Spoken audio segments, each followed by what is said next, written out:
How's it going, everybody? DM JANGY here for another video, and today I'm going to be talking about initiative in 5th edition, specifically how to add new combatants into the initiative order. Now, the player's handbook does define what initiative is and how you should handle it on page 189, so let's go ahead and check that out. Initiative on page 189 is defined as the following. Initiative determines the order of turns during combat. When combat starts, every participant makes a dexterity check to determine their place in the initiative order. The DM makes one roll for an entire group of identical creatures, so each member of the group acts at the same time. The DM ranks the combatants in order from one with the highest dexterity check total to one with the lowest.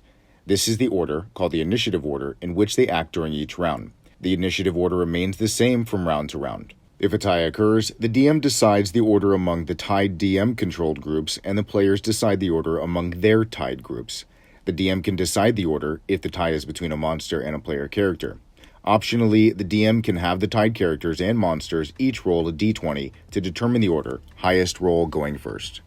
Now, there's only two other places you can find information on initiative, either in the player's handbook or the Dungeon Master's Guide. They offer some alternative rules for how you can handle initiative, how you can do away with initiative, how you can streamline it, and other things. There's variants in the Dungeon Master's Guide on page 270 and 271 if you want to check those out. But there is no real information, at least none that I can find in the core rule books, on how to add new combatants into the initiative order.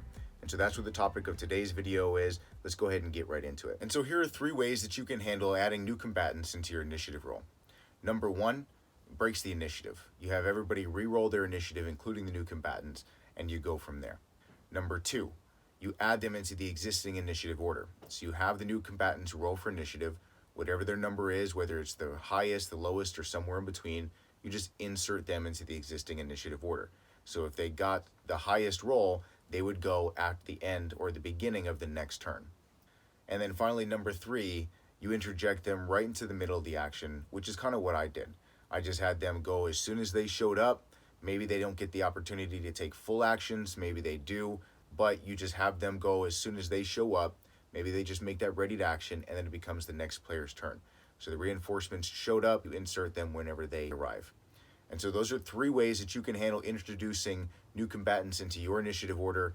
Let me know what you think in the comments below. If you have suggestions or ideas that I didn't mention, please let me know. This is what I came up with kind of after thinking about it, after I've been faced with this situation and not finding the answers that I wanted in the core rule books or looking through online research. So this is kind of what I've decided I'm going to handle, and it's all situational, right?